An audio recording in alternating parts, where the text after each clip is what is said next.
یہ 2 ماہ نگران حکومت کے اس سے پہلے کا عرصہ آپ کے سامنے، آپ آتے رہے پروگرام میں اور آپ اینالائز کرتے رہے ہیں جو کچھ معیشت میں ہوتا رہا ہے. کچھ نظر آ رہی ہے آپٹیمائزیشن کے مستقبل میں چیزیں بہتر ہوں گی؟ بسم اللہ الرحمن الرحیم. ماشاء اللہ آپ نے ایک کمپریہنسو انٹروڈکشن دیا ہے، اور یہ بات خوشی کی ضرور ہے کہ آج آئی ایم ایف کی طرف سے فارملی یہ اناؤنسمنٹ ہو چکا ہے کہ پاکستان کا پہلا ریویو جو تھا جولائی ٹو سپٹمبر کا ہمارے سٹینڈ بائی فیسلٹی کا، وہ کامیابی سے مکمل ہو چکا ہے. میں اس سلسلے میں ہماری کیئر ٹیکر حکومت جو ہے ان کا شکریہ ادا کرنا چاہتے ہیں کہ انہوں نے ایک ریفارم کا ایجنڈا جو اگری کیا گیا تھا اس کو کافی حد تک جاری رکھنے کی کوشش کی، اور جو ہدف تھے، ٹارگٹس وغیرہ تھے، ان کو بھی حاصل کرنے کی کوشش کی ہے.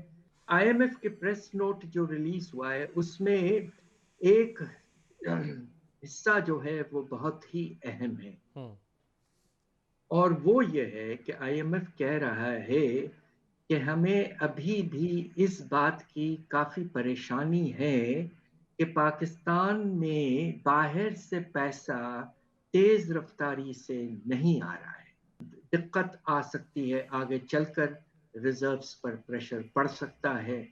تو اس لیے یہ انہوں نے پریشانی کا ضرور اظہار کیا ہے، اور جو اعداد شمار ہم نے دیکھے ہیں پہلے 4 مہینے میں، اس سے تو آپ نے یہ بھی دیکھا ہوگا کہ جولائی کے آغاز میں جب یہ سٹینڈ بائی فیسلٹی شروع ہوا تھا اس وقت ہمارے ریزروز بڑھ کر تقریباً 9 ارب ڈالر تک پہنچ چکے تھے.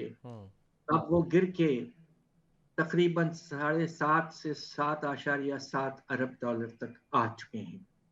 تو یہ پہلا انڈیکیشن ہے کہ پاکستان کو باہر سے مناسب سپورٹ نہیں مل رہا ہے. اور یہ خبر بھی ہے کہ آئی ایم ایف نے خود بائی لیٹرلی کچھ ملکوں سے بات کی ہے، اچھا. جو کہ ہم سمجھتے ہیں کہ کچھ نامناسب ہے. یہ بہرحال انہیں فکر ہے کہ یہ امبریلا جو ہے آئی ایم ایف کا، اس کے نتیجے میں اور اس کے باوجود پیسہ باہر سے نہیں آ رہا ہے، اور یہ بہت بڑا مسئلہ بن سکتا ہے. ڈاکٹر صاحب، وزیر خزانہ نے آج فرمایا کہ 7 ارب ڈالرز مزید آئی ایم ایف کا ایک پلان ہم لیں گے، یعنی آبویسلی وہ تو آنے والی حکومت کو لینا ہوگا. تو یہ تو ہر حکومت پر آئی ایم ایف پر سے پلان لیے جائے گی، 6 ارب ڈالر، 7 ارب ڈالر. تو یہ حل تو نہیں ہے پھر؟ جی نہیں، بالکل حل اس لیے نہیں ہے کہ دیکھیے ایسا ہوتا ہے کہ جب آپ کو ایک سافٹ لون فیسلٹی مل جاتی ہے تو آپ کچھ عرصے کے لیے تو کم از کم یہ کرتے ہیں، مگر آئی ایم ایف کے ساتھ اب یہ سلسلہ اب بن چکا ہے کہ اب اگر آئی ایم ایف نے آپ کو سپورٹ دیا تو بڑے سخت اقدامات کرنے آپ کو پڑیں گے. اب آپ نے دیکھا کہ گیس کی قیمت کچھ دن پہلے تقریباً 2 گنا کر دی گئی. یہ اس طرح کے سخت اقدامات آپ کو لینے پڑیں گے. اور سب سے اہم بات یہ کہ باہر سے پیسہ نہیں آ رہا ہے، اور اگر یہ اس طرح ہی چلتا رہا تو خدا نخواستہ آپ کے ریزروز پھر کافی حد تک گر جائیں گے. یہ فرمائے گا ڈاکٹر صاحب کہ ایس آئی ایف سی جس کے پیچھے سپورٹ افواج پاکستان کی بھی تھی اور حکومت جس کو ہم کہتے ہیں سیم پیج پہ، اس کے باوجود کوئی سنگل پینی انویسٹمنٹ پاکستان میں نہیں آ سکی جب سے ایس آئی ایف سی کا قیام عمل میں آیا، اور نہ ہی نیئر فیوچر میں، یعنی آپ اگلے 2 3 4 مہینوں میں بھی نہیں کہہ سکتے کہ ہاں بلینز آف ڈالرز پاکستان میں آئیں گے. بات دراصل یہ ہے کہ فارن انویسٹمنٹ ان ملکوں میں جاتا ہے جہاں انہیں امید ہوتی ہے کہ حالات سنبھلے رہیں گے. اور آپ دیکھیے پچھلے سال جو ہمارے پاکستان کے اندر اس وقت ملٹی نیشنل کمپنیز ہیں ان کو ہم نے پروفٹ ریپیٹریشن کرنے کی اجازت ہی نہیں دی اسٹیٹ بینک نے، اور اس کے نتیجے میں تقریباً 80% کمی آئی ان کی ریپیٹریشن میں. پھر ایک چیز بڑی اچھی اور نمایاں ہے، پاکستان کا سٹاک مارکیٹ بوم کر رہا ہے، اور آج خاص طور پہ آپ دیکھیے 57,000 کے بھی اوپر چلے گیا، تاریخ کا بلند لیول. ایک طرف افراط زر 30% کے لگ بھگ، بے روزگاری تقریباً 10% کے لگ بھگ، غربت کا پیمانہ تقریباً 40% ہماری پاپولیشن غریب ہو چکی ہے. ایک طرف یہ کہانی، دوسری طرف یہ کہانی کہ اسٹاک مارکیٹ بوم کر رہا ہے اور آج روپے کی قدر میں بھی اضافہ. This is a contradiction.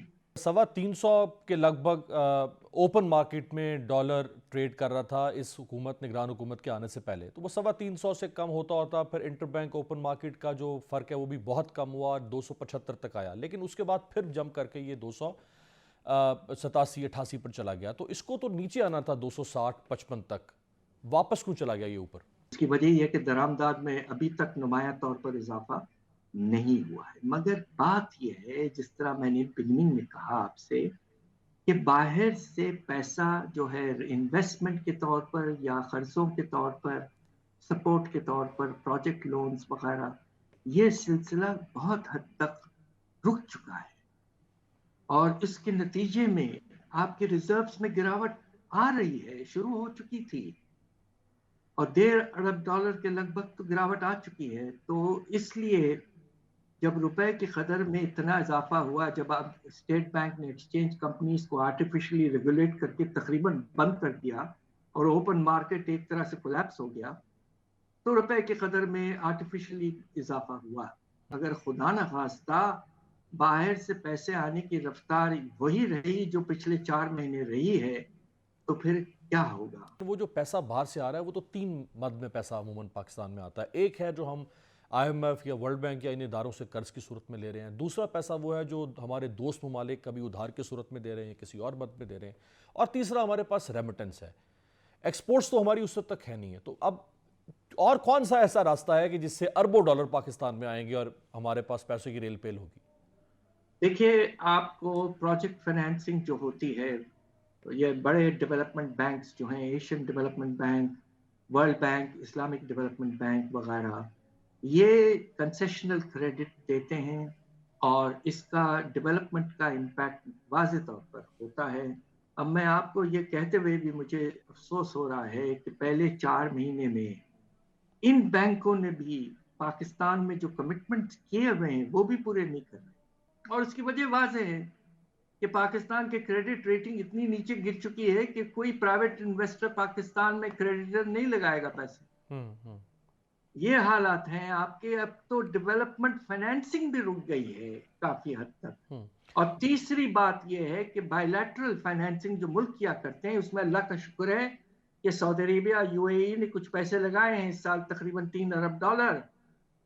مگر ایک وقت ایسا تھا کہ 4-5 سال میں چائنا نے انویسٹ کیا تھا 16 ارب ڈالر پاکستان میں.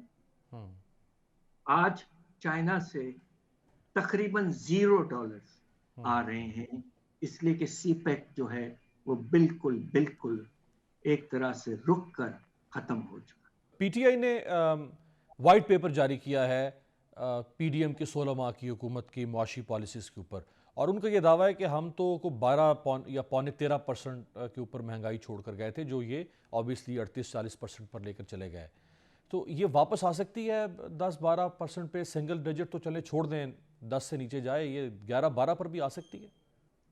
کمی اس وقت آئے گی جب آپ کے روپے کی قدر میں نمایاں طور پر کمی نہ ہو اور روپے سٹیبل رہے. اس لیے کہ ایک بہت بڑا جو ریسورس ہے انفلیشن کا، وہ باہر سے جو قیمتیں روپے میں ہو جاتی ہیں، بڑھ جاتی ہیں، اس کی وجہ سے. تو یہ اس پہ منحصر ہے کہ روپے کی قدر جو ہے وہ سٹیبل رہے. البتہ سپلائی سائڈ پر حالات یقیناً کچھ بہتر ہیں. ہمارا زرعی شعبے میں ماشاءاللہ کافی اضافہ ہوا ہے سیلاب کے بعد، اور دوسری طرف انڈسٹریل پروڈکشن بھی پازیٹیو ہے، ابھی تک زیادہ اس میں اضافہ نہیں ہے.